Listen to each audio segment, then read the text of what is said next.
What? No, thanks, Rebecca and Bob, wherever Bob is, and Jorge.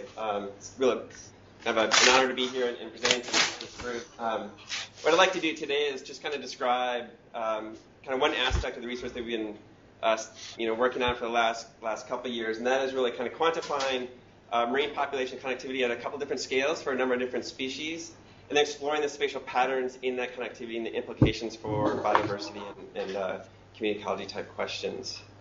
Sorry, let me just ask the guys to mute the... Sorry, do you mind muting the microphone? Because we're getting... Yeah. What's this? All right.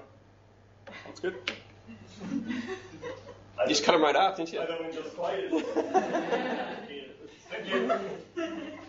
All right, I'll keep the presentation to 25, 30 minutes. And if you have questions, throughout, feel free to interrupt.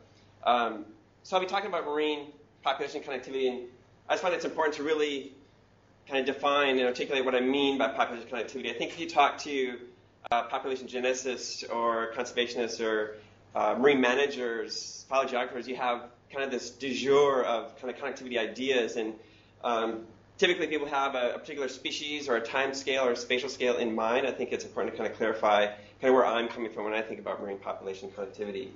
So all of this work is really reef-centric, and as you know, a lot of marine organisms are either highly sedentary or sessile, and the connections between discrete populations through this larval dispersal phase.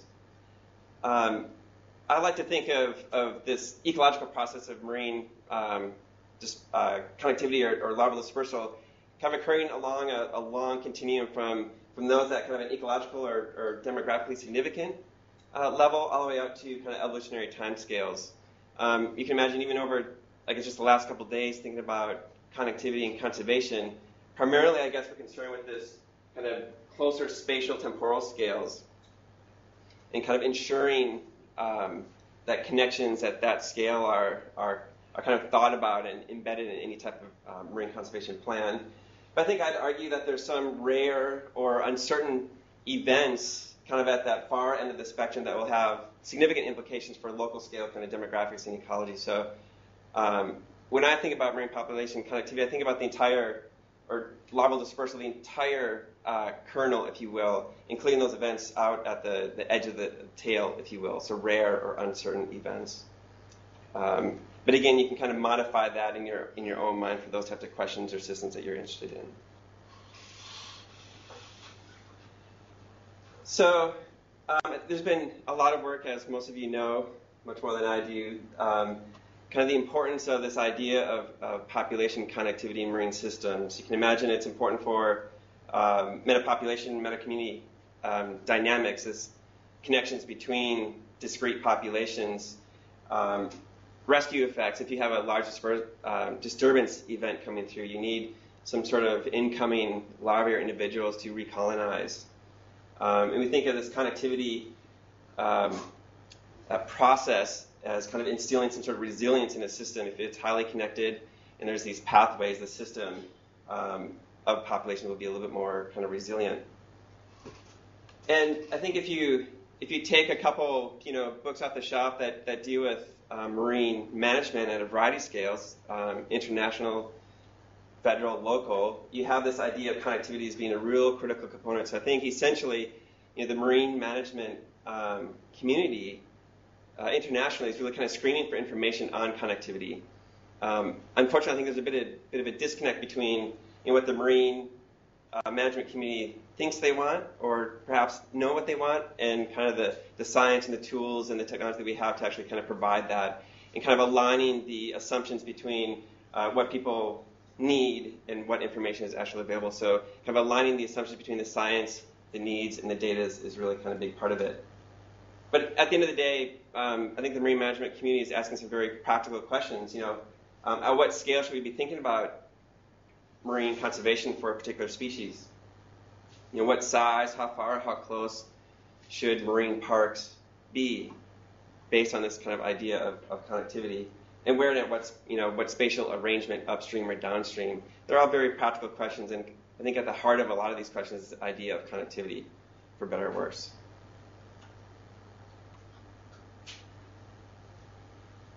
It's funny showing figures from people in the audience, but I think this really wraps up kind of the challenge with marine population connectivity in that the spatial temporal scales that this biological process is occurring over is vast, right? If you have some larvae that are being released in, do I have a pointer at all? Do we know? No, that's right. I got a pen. If larvae are released in this nearshore, very complex reef environment, you're dealing with processes that are happening at very, very, very small spatial temporal scales, and that's very kind of that complex environment is very hard to handle kind of numerically. If larvae are infected kind of this nearshore environment, perhaps offshore a little bit, they might be the connectivity might be a result of, in part, some of these far field kind of ocean dynamics, right? And then in order to have kind of a realized downstream connection, indeed you're going to have some habitat. You're going to have to kind of interact with this nearshore environment, the larvae, some very complex dynamics to more of the reef habitat. So you need to deal with very small spatial temporal scales, perhaps some broader spatial temporal scales, and then back down to those very fine ones. So to get a handle on that with any single tool is very, very difficult. So I like this figure at Jeff Jones a couple years ago. And so we have these different tools that kind of kind of partition this spatial temporal continuum that you can use to kind of get a handle on different processes at different scales. And I think I'd argue that some of these bubbles in the last couple of years are starting to increase a little bit. The parentage analysis, I think they're identifying some linkages even up around 80, 100 kilometers. So that's kind of edging up down that spatial scale a little bit. I think some of the biophysical models are getting a little bit more complex, and I guess with their computational kind of efficiencies and power, that bubble is kind of growing a little bit. But at the end of the day, I think you need to integrate different tools to get a decent idea of what's happening across this entire spatial temporal continuum. So what I'm presenting today is, obviously one of these bubbles. So I'm completely ignoring everything at some of these very, small spatial temporal scale. So you need to keep that in mind when you're actually kind of looking at the results and interpreting the data, that it's, there are things that I am definitely ignoring. Yeah? Just quickly, I was going to say, if you use your mouse to point, then I think the guys in Teams will be able to see. So I think they can see that. Right so on. If you want to point, you want them to see. Great. You probably have to. Yep, right on. Good call. In practice, right, it's temporal. So I'm just going to describe kind of our modeling approach that we use to quantify different aspects of marine population connectivity, and in large part that kind of at the heart of that is a biophysical larval dispersal model, how we develop these estimates of population connectivity at a variety of scales, and how we explore the dynamics of that connected network, if you will, using graph theory. Kind of at the heart of the presentation kind of gets back to my title, and that is exploring the consequences of different larval life histories and kind of the interaction with the physical environment, oceanography, and local scale habitat topology. And then I'll end with several slides taking a bit of a back-of-the-envelope approach at looking at multi-species dispersal corridors and consistencies and inconsistencies. And then highlight a couple figures on how we can think about how this information can be embedded in some regional, planning at broad spatial scales for this connectivity process. So we've been doing this at a couple different scales. In 2011, we were looking at kind of dispersal potential at a global scale using some very broad brush, generalized kind of physical dynamics from a global ocean model. We have some work in the tropical Pacific looking at connectivity on more kind of an evolutionary time scale. We have some small-scale work in American Samoa and Chenoweth Bay. We actually had to develop our own kind of finite element mesh model and develop the hydrodynamics and look at potential connectivity. All the work I'll be presenting today is kind of from this red box, kind of in support of kind of the Coral Triangle Initiative and funded by the World Wildlife Fund and the ARC through my work at UQ and now carried on while I'm at University of Melbourne. So that's kind of the spatial scale, and obviously a primary driver in these models is the ocean physics. And I'd like to show this this figure because it really gives you kind of the bird's eye view of the intense spatial temporal complexity of these dynamics. Right? I always tell the story that when I was studying physical oceanography, we had to draw the equatorial currents, the boundary currents, you label them. It's a single arrow, and that's what it is. But it's in reality, it is so complex. And it's some of this complexity, the eddies that are shedding, and the directionality, and the strong seasonal and monsoonal, interdecadal variability that I'm interested in kind of getting a handle on. What role does that play in stirring things around if you believe these broad-scale physical oceanography events play a role? So that was a movie produced by the Jet Propulsion Laboratory from NASA in the U.S., but certainly there's some other kind of freely available ocean products available. There's the Global HiCom, there's the Australian Blue Link product, and there's a number of others. There's a product available in the Caribbean at a fairly high resolution. So there's a lot of data models coming on board where people can explore these at different kind of spatial temporal scales and different study areas, which is nice. I guess with these data, this broad scale model completely ignores tides, for example. So, and obviously that has an extremely important role in some of the local retention processes at some of those very local scales. So, again, there's a lot of assumptions in all this modeling work, and I think it's important to kind of keep reminding ourselves that this is smoothing over a lot of some of those kind of local scale dynamics, which are certainly important at those local scales.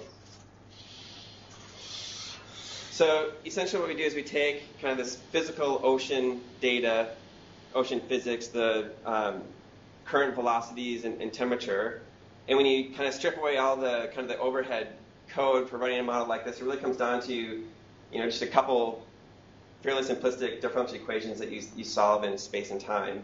Right? It's just sorry this is cut off. It's just the change in the concentration of larvae with respect to time as it's being advected by ocean currents and diffused by some turbulent mechanism at shorter scales, and some larvae are falling out either due to mortality or settlement. Then we modify that a little bit based on larval behavior. So it's a fairly kind of simplistic process, but modeling this through time and through space, there's a little, I guess, overhead that you have to take care of. So we have the ocean physics. And this is the background kind of approach, and these are the parameters that we have can be included in this modeling approach. So in one sense, we use kind of a seascape, a reefscape at a variety of scales, which includes kind of the area of reef and the location, perhaps the quality, the ocean currents from the hydrodynamic models, and then a suite of biological parameters. The amount of larvae that we release per habitat patch is based on some estimate of adult abundance and fecundity. Certainly the spawning periodicity, whether your, species of interest is spawning continuously, or if it's a lunar annual spawner, that will definitely kind of impact the potential connections that are available downstream. The pelagic larval duration, this maximum kind of cutoff that some people believe is important. At some stage, this maximum PLD, your larvae die, right? So having some duration threshold on how long you run the simulation is important. There's competency characteristics for a lot of larvae. There's a period of time where the larvae are just not physiologically capable of settlement. So taking that into consideration, you have typically a competency window, which kind of leads to this pelagic larval duration. Then some more nuanced kind of homing behavior. Can the larvae of interest tell where a reef is located? Can they do some sort of directional swimming towards that habitat? We include larval mortality, which plays an important role, and then some sort of post-settlement mortality parameter, either based on habitat size or quality or some other aspect of the habitat.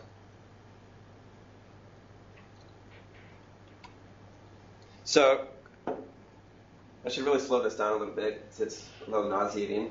But what you're looking at really is kind of the probability of larval dispersal, kind of the potential dispersal kernel as it moves through space and time. And I think for this move, I've overlaid 3 different years, and you can see kind of at this broad scale kind of how dynamic things are. So it's things are not just simply diffusing from a single location with respect to distance. Those at this broad scale, those ocean kind of dynamics play a major role in some of the connectivity.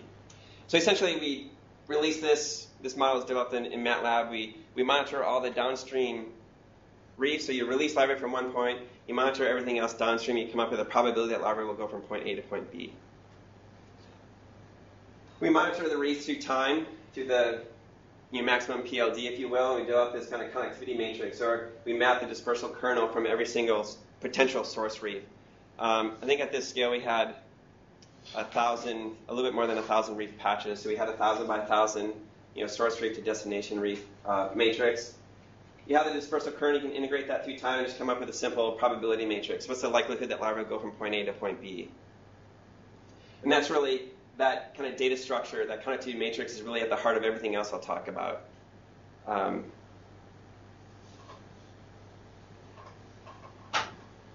Right, I should mention, so in the current model, this larval mortality parameter, it'd be nice to have this vary in space and in time. And currently, we just have this dependent on time. You can imagine, if larvae are, in perhaps warmer waters than they're tolerant of, or salinity differences, you might have, a mortality function that's tied to those environmental parameters. But in the current data, we definitely do not have that in there just yet. So we take this simple kind of connectivity matrix.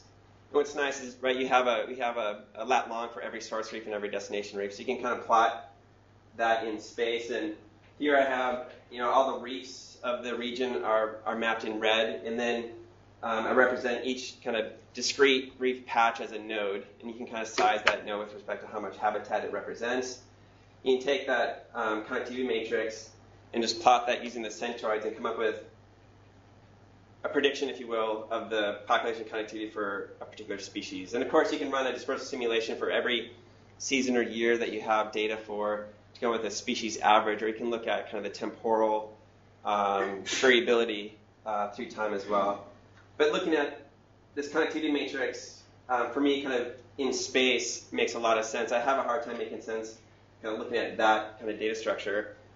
But then the other, I guess, twist is we kind of pull it out from space. We don't confine it by the latitude and longitude that the reefs are located at. And we throw it into kind of a graph theoretic framework and let simply the connections, the strength and directionality of connections dictate what the structure of this network looks like. And I think viewing something like that, you can get a sense for how kind of condensed some of the, the reef habitat through this connectivity process might be, or how disconnected, or is it at the heart of the network or at the periphery. You can get an idea of some of those more kind of nuanced properties. But we use this kind of connectivity structure to run some kind of network analysis algorithms on to ask some other questions, which I'll get to in a bit. What's nice is this structure is very, very simplistic. You just have a series of nodes. In this case, it's just the habitat centroids. Where are they located? Or a unique ID for the habitat, and then links, which is just the dispersal probability.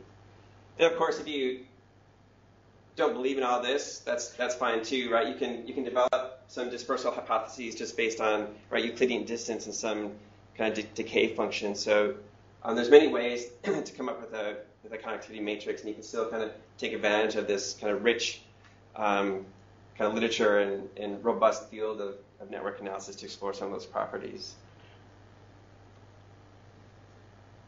So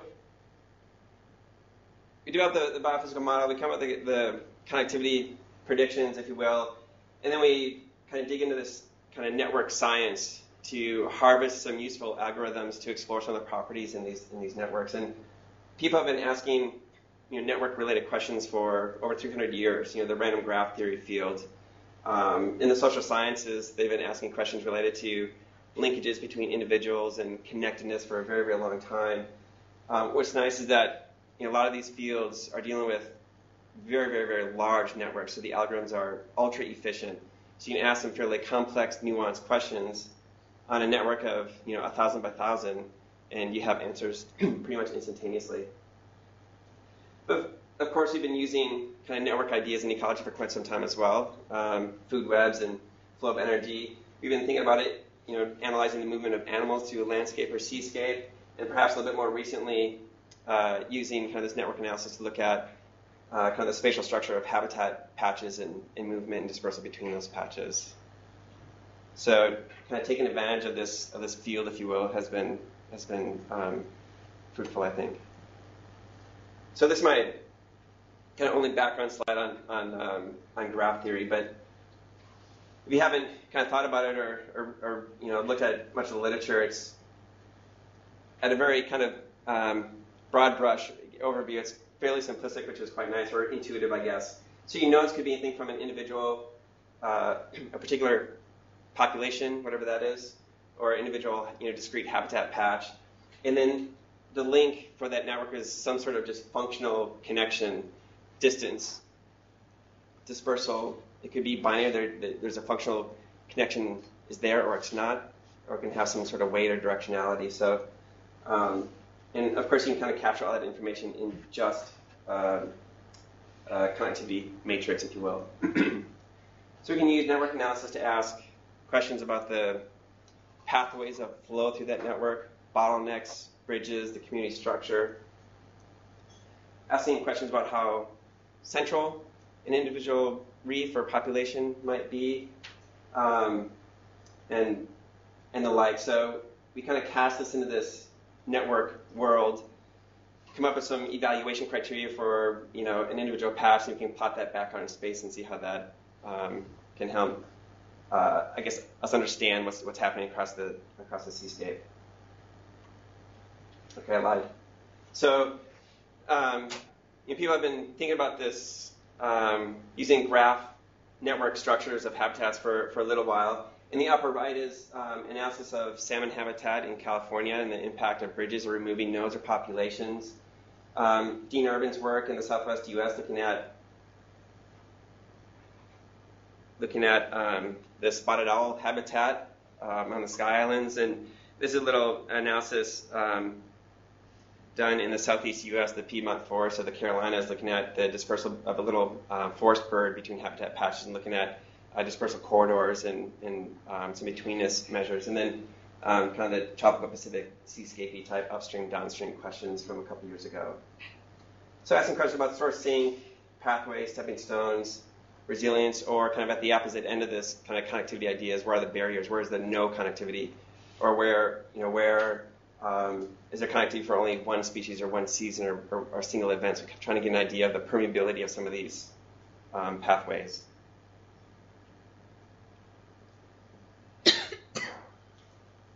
So I'll just describe some of our results. We're trying to kind of tease apart kind of the influence of larval life histories and the seascape at different scales for connectivity. Before I do that, I'll just run through a couple kind of broad examples, and I'd like to put a name to some of these networks, put a species name on it, because I think it helps kind of keep in mind the different kind of scale and scope and degrees of connectivity. But I'm not trying to match life histories to a particular individual species per se. You can just think of it as general kind of model taxa. So here are some of the biological parameters of broadcast spawning coral, passive, can survive in the plankton for quite a while. So something with these general life histories might have a connectivity structure of the Indo-Pacific, something like this. So very highly connected. The dark arrows are those that are above a certain threshold based on the fecundity and larval output of this particular taxa. So it's just a threshold that we say, okay, these dark connections are probably significant. All the other ones are most likely not for these life histories. So just one example for a general coral. We'll call this fish 1. Again, a slightly different suite of life histories, a shorter PLD, seasonal spawning, so the coral is an annual spawner.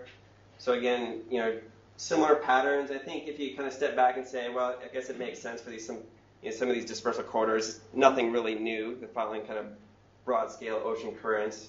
But I think it allows us to kind of dissect a little bit on kind of the nuances of the connections between some of the more local scale habitat patches. Fish 1, fish 2, a shorter PLD, perhaps a much lower reproductive output, a frequent spawning periodicity, so a much kind of higher threshold. So all the white edges in this, for this particular organism may not be all that relevant. It's just those darker connections. So I guess kind of from back there, you really can't see very many that are strong, but there's a number of connections through here, but you can tell that the broad scale seascape is very much kind of disconnected for an organism with these types of life histories.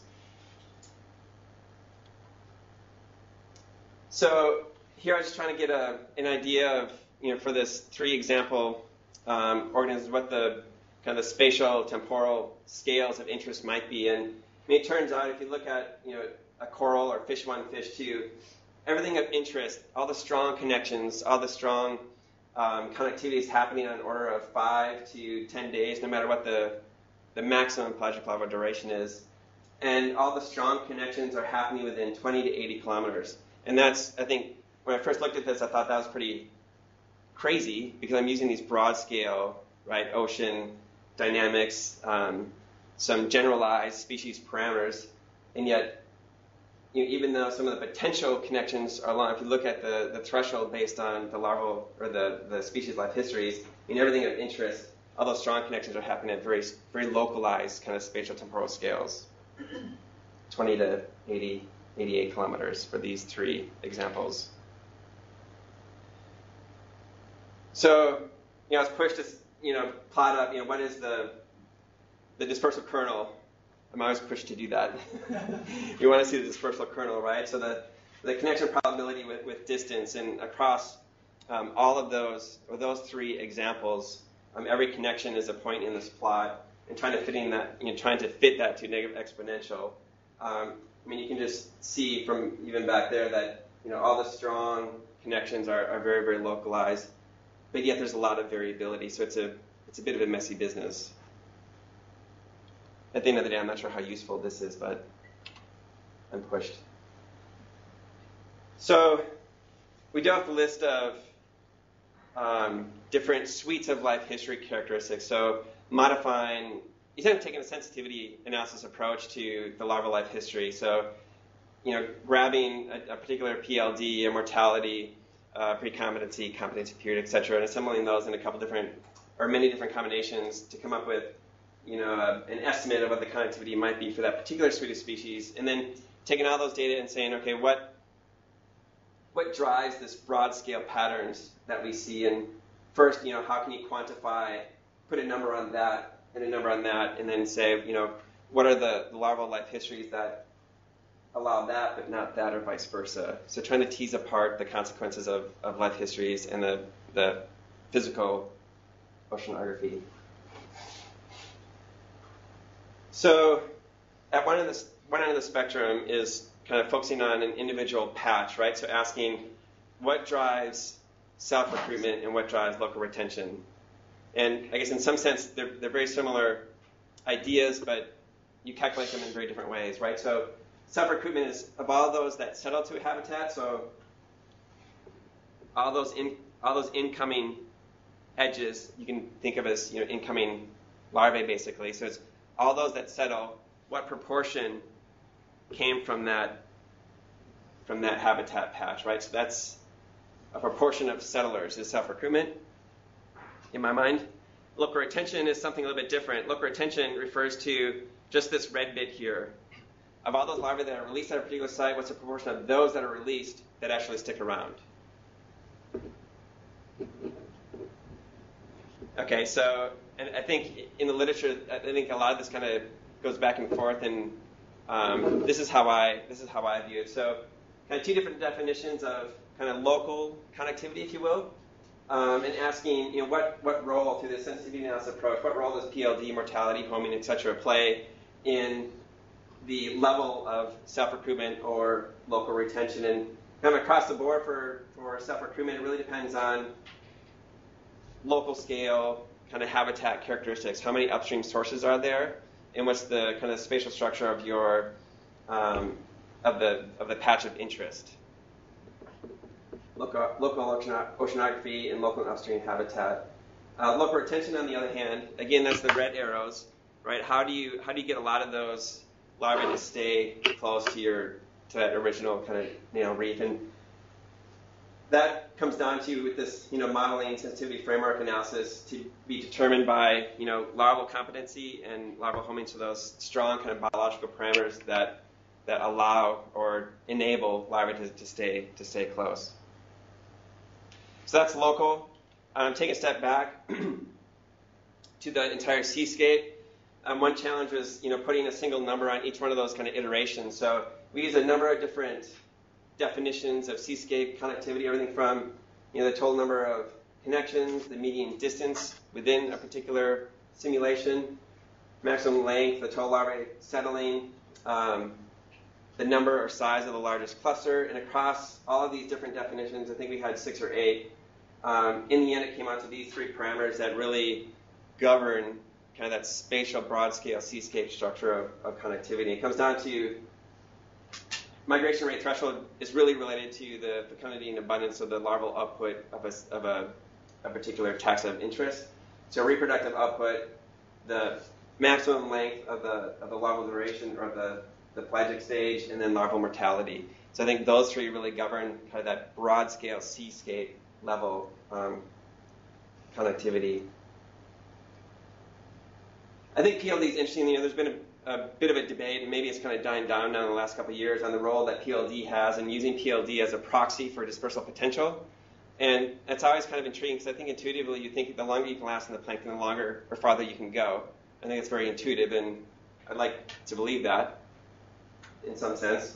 But looking at kind of the role that just simple PLD has, the length of that stage, and the median distance across the entire seascape. If you look at just those strong kind of demographic connections, I think there's a benefit to increasing your PLD up to maybe 20 to 30 days, and beyond that, it's kind of diminishing returns. You don't really get a lot of that local demographic level benefit of staying in the plankton that long. Whereas if you look at some more of those rare connections, or those lucky individuals, if you will, there's definitely a benefit in that long kind of downstream rare connections. The longer you can survive, so this kind of might be kind of be meaningful in a kind of a genetic sense, perhaps. Some of those rare events determining some of the spatial structure that we see in genetics, and this might be a little bit more appropriate to more local scale or conservation type decisions. But so this, I guess, matches this pattern, this strong kind of relationship matches my kind of intuition of PLD. But this, I guess, makes sense too. So there's kind of this dynamic in debate saying, what is the role of PLD? And I think it's a bit of a mixed message depending on what you're focusing on. So what we're doing now is we're taking, working with Cynthia Reginos and Ken Carpenter and Paul Barber and others, kind of population geneticists, and collecting a whole bunch of data for a lot of different species throughout the Indo-Pacific to ask, how much does kind of this biophysical-based dispersal potential estimate really explain the variability that we see in the population genetics? So looking at the placement and strength of barriers and the spatial structure of genetic differentiation. And those papers are underway. So kind of the take-home message for some of that is it works well in some places for some species, and for others it just doesn't, the model's wrong. Well, of course the model's wrong. But in places it fits well, in other places it doesn't fit. So there might be some other drivers, some environmental, perhaps, driver in some of the genetic differentiation that we're seeing. But I think that's a real kind of exciting area that we're kind of heading into. I just want to take a couple minutes and think a little bit about the kind of conservation implications of some of this broad scale kind of connectivity patterns that we see. So this is I should just take these slides out. This is kind of a back of the envelope kind of dirtball approach of looking at where are the dispersal corridors across species. So we have all this connectivity data. You can plot that in space.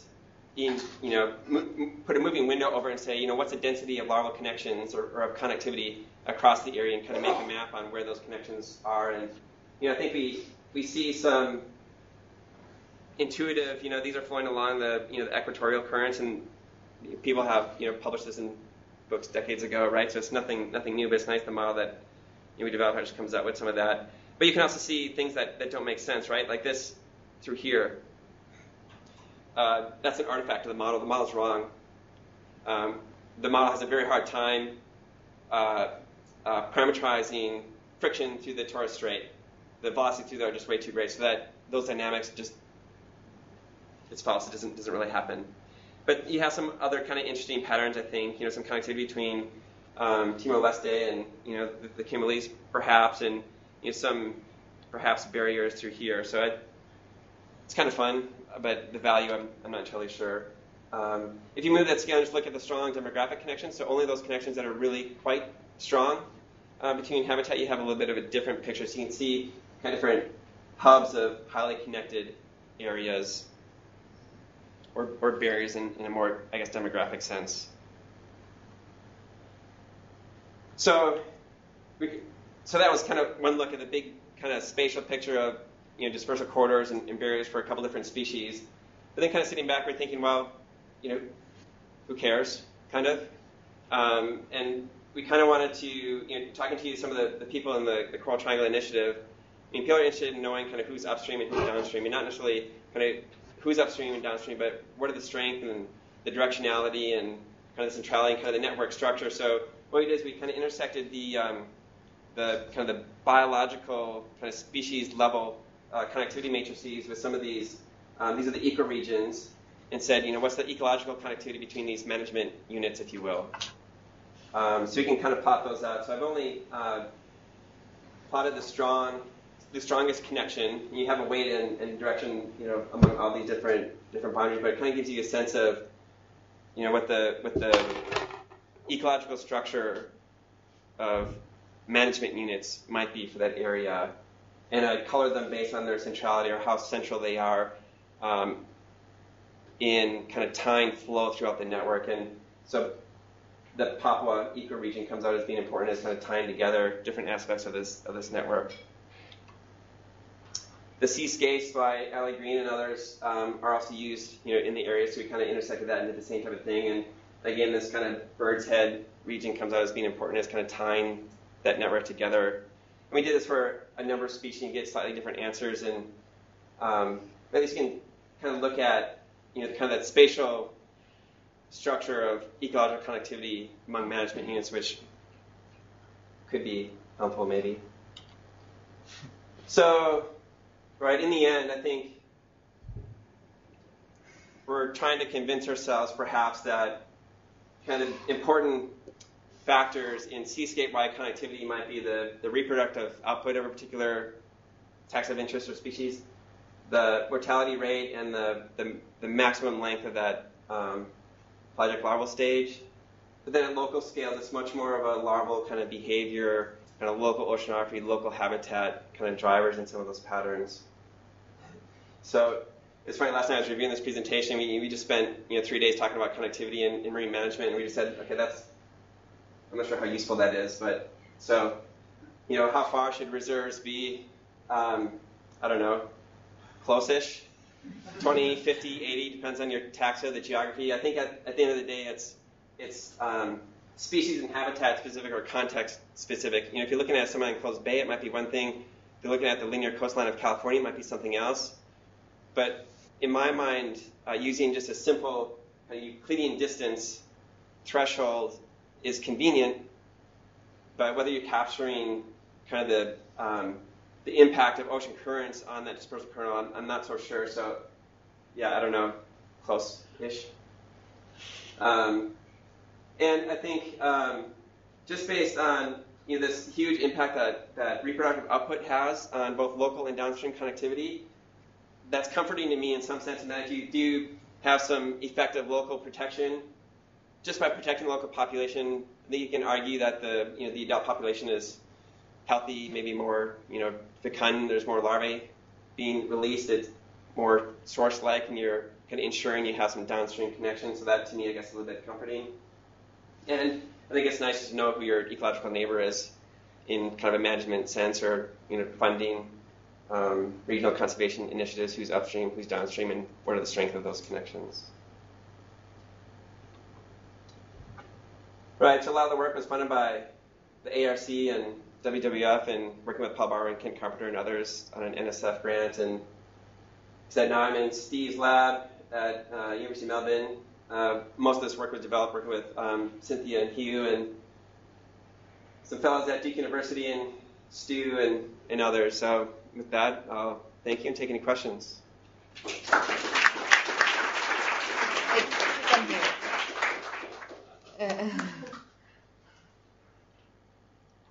Or not?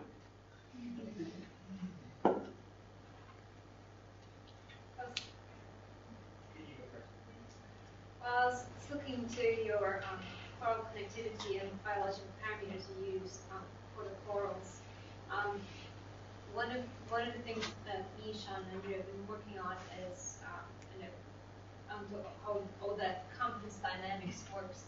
And you have, for instance, has your pre-confidence time versus 7 days, and it's very big even for our reporters, which are one of the ones that they've modeled until about 5 more. So that's just the average. What we're finding is that the fact that that's not a synchronous event, that they have actually you can start seeing imagine that reports at day 3, start some of them selling at day 4.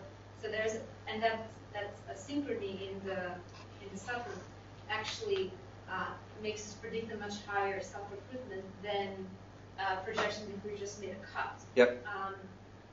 So that's one of the things I was wondering if you could perfect the model. Yeah. No, that's a great point, and I mean part of it is, but I didn't want to dig into all the nuances.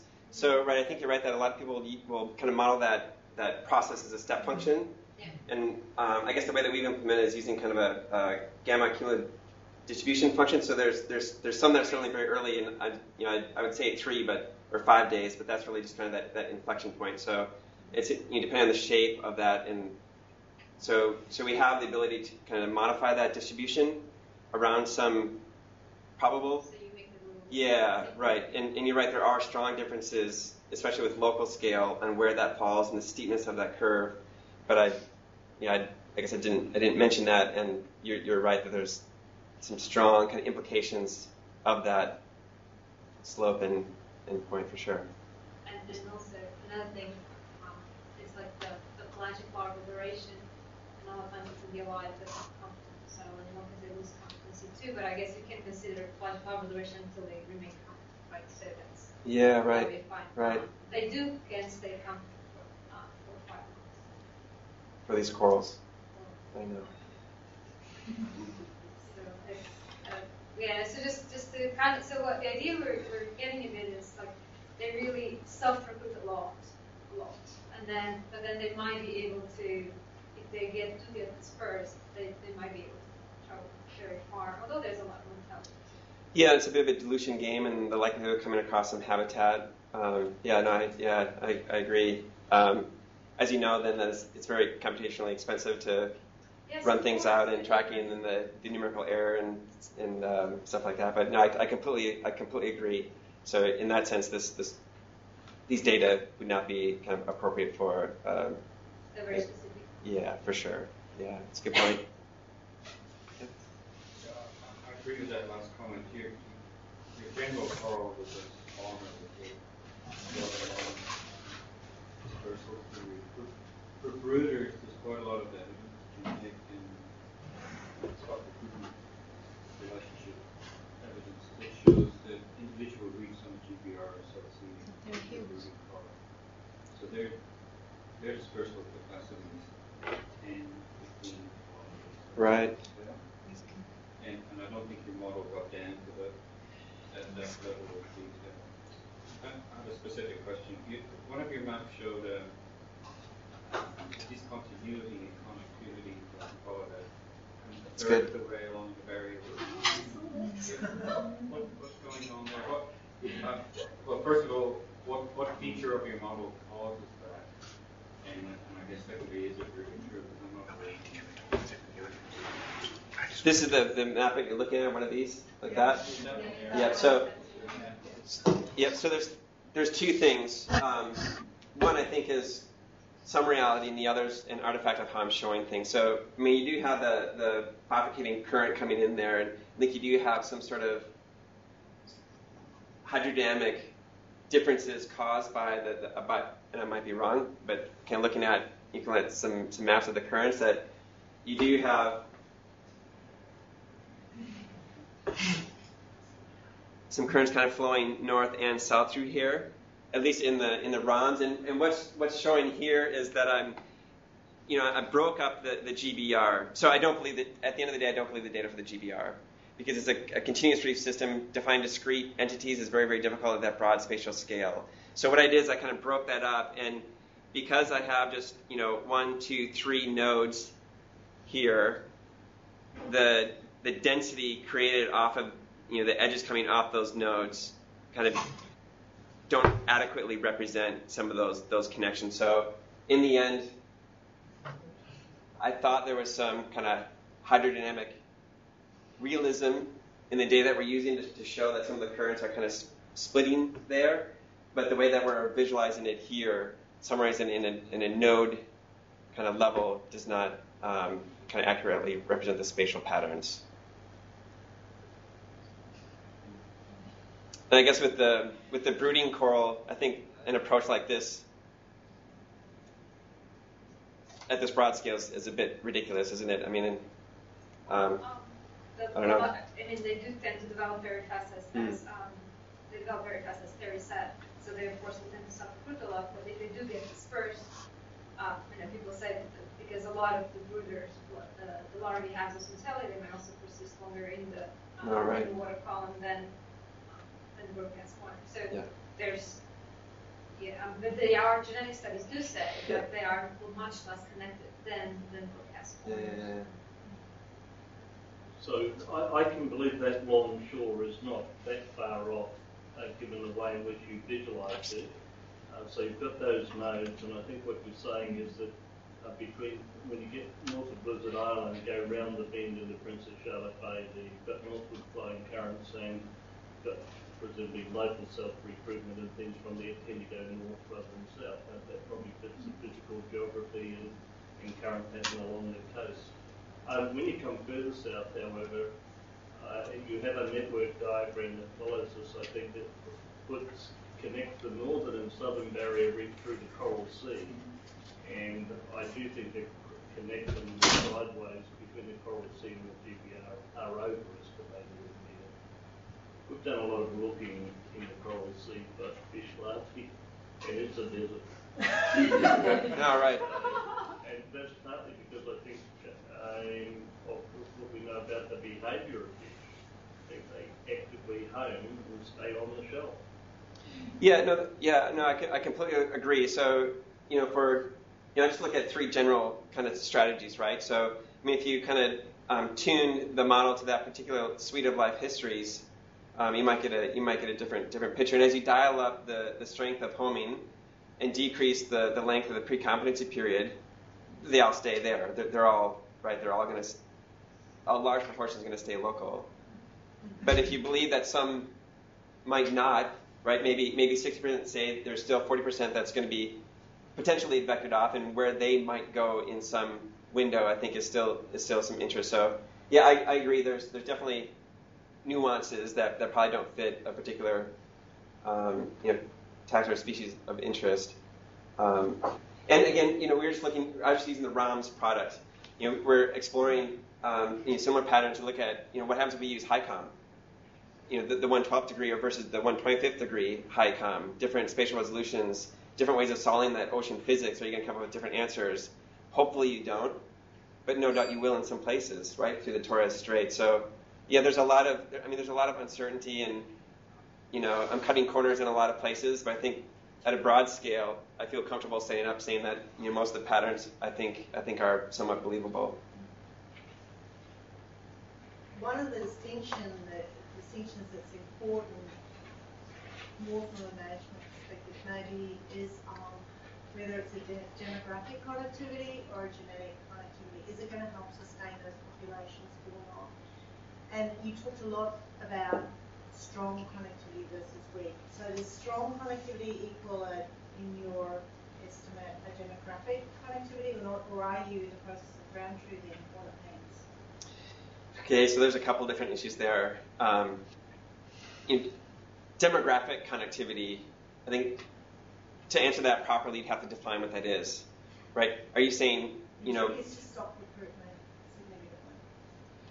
Okay, is that self-recruitment? Is that local retention? Doesn't matter. Okay, and I guess I think it does. Right, you can have a 50%. If you have 2 larvae coming to a reef and 1 larvae came from the source patch and 1 larvae came from somewhere else, you can have 50% self-recruitment.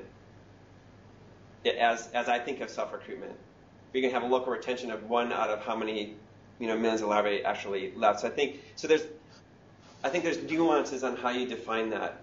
I guess what I'm saying is if you have a good handle on how you want to define that, you can extract those data from some of these data, right? But how you define, and that's why I was very ambiguous, right?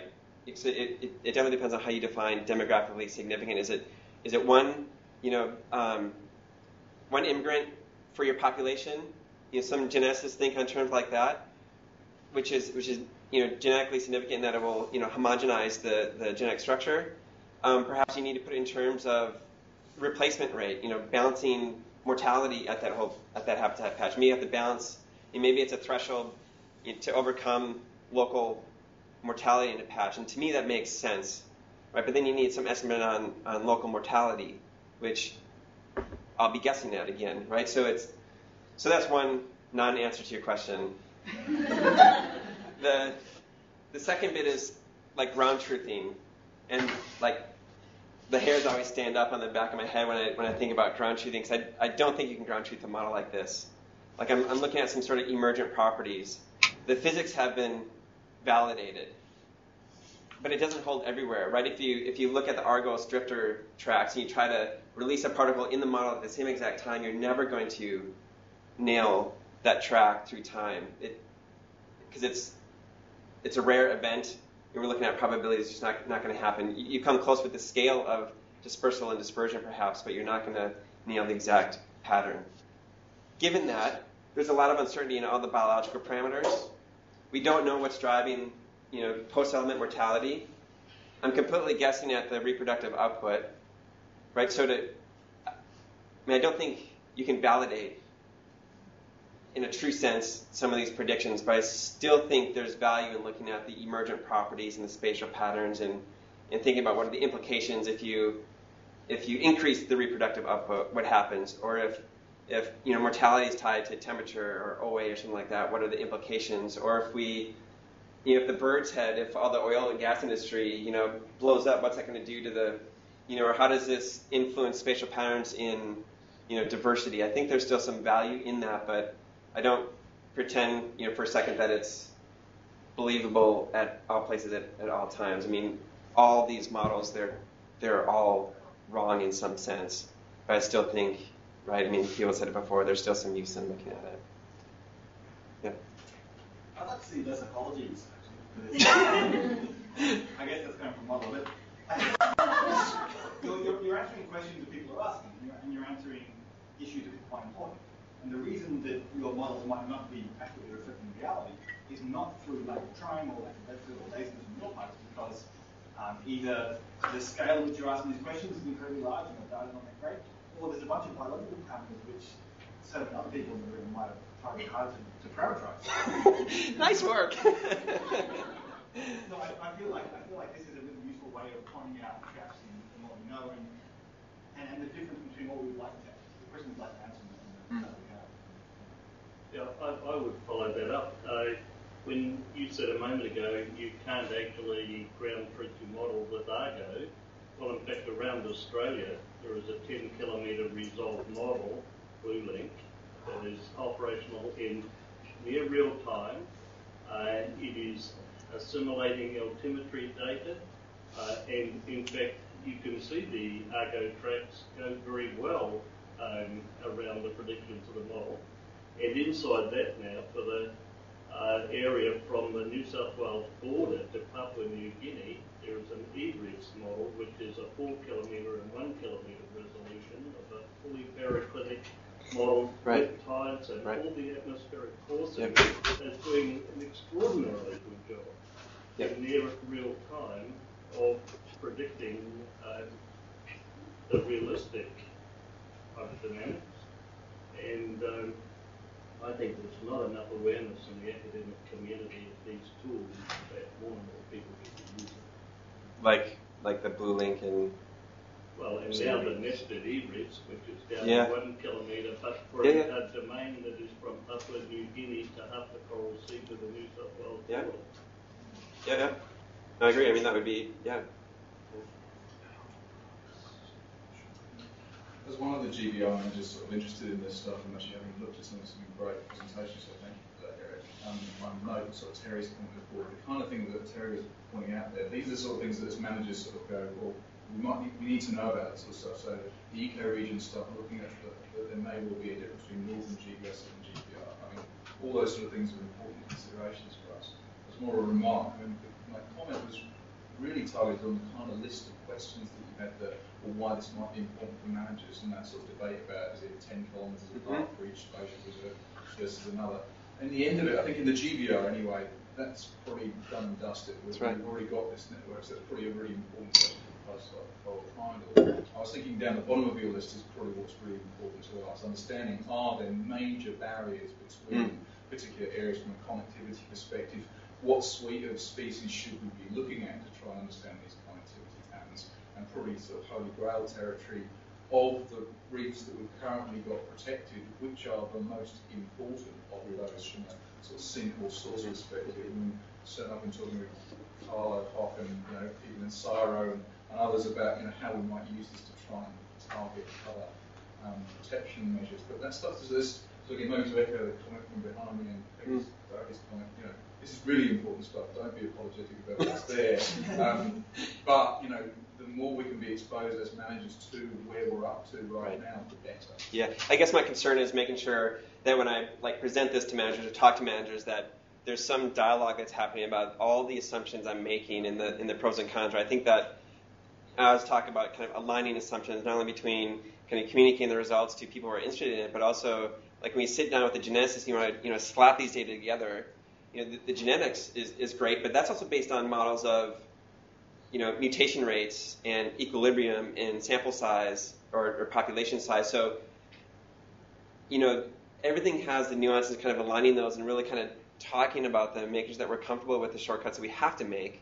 I think is important. But it's good to hear your kind of interest in looking at some of those data. And we are trying to look at kind of the connectivity between MPAs, but then there's also all the kind of spatial uncertainty as well, and where they're located and the size and things like that. But it's definitely I think a lot of people in the room are interested in some of those questions and are pursuing that in their own systems. But hopefully some of that will come out soon, I guess. Maybe we should ask the people from UQ. I think go. Shut up. Hello. Is there anything at UQ that want to ask something?